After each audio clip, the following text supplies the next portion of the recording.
নিজের পুরনো আমিকে মেরে ফেলুন, না হলে সে আপনাকেই মেরে ফেলবে। শোনেন, আপনার জীবনের সবচেয়ে বড় শত্রু আশেপাশের মানুষেরা না, ভাগ্যও না।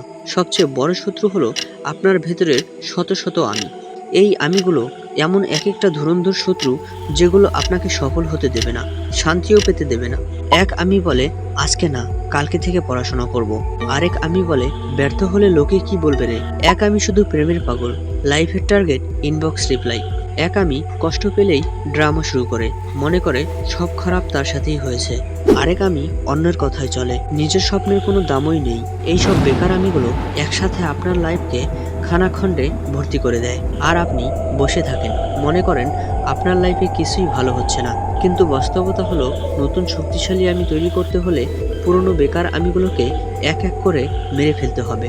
সাইকোলজিতে একে বলা হয় সেলফ রিকন্ডাকশন, মানে নিজের ভেতরের পুরনো ভার্সন ডিলিট করে নতুন আপডেট ইনস্টল করা। উদাহরণস্বরূপ, এক প্রেমে ছ্যাঁকা খেলেন। প্রথমে ড্রামাবাজ আমি সারাদিন কাঁদে, গান শোনে, স্যাড স্ট্যাটাস দেয়। কিন্তু যেদিন কাঁদুনি আমিটাকে মেরে ফেলে নিজেকে আপডেট করবেন, সেদিন জন্ম নেবে এক স্মার্ট হ্যান্ডস ফ্রি আমি। উদাহরণ 2, পছন্দের ভার্সিটিতে চান্স হয়নি, হতাশার আমি ফিসফিস করে বলবে তুই শেষ। কিন্তু যেদিন সেই আমিটাকে মেরে ফেলে অন্য ভার্সিটিতে ফাটাফাটি রেজাল্ট করবেন, সেদিন জন্ম নেবে এক লড়াকু আমি। উদাহরণ 3, পরিবারের সাপোর্ট নেই, একা একা জীবন, অভিমানী আমি সারাদিন রুমে বসে কাঁদে।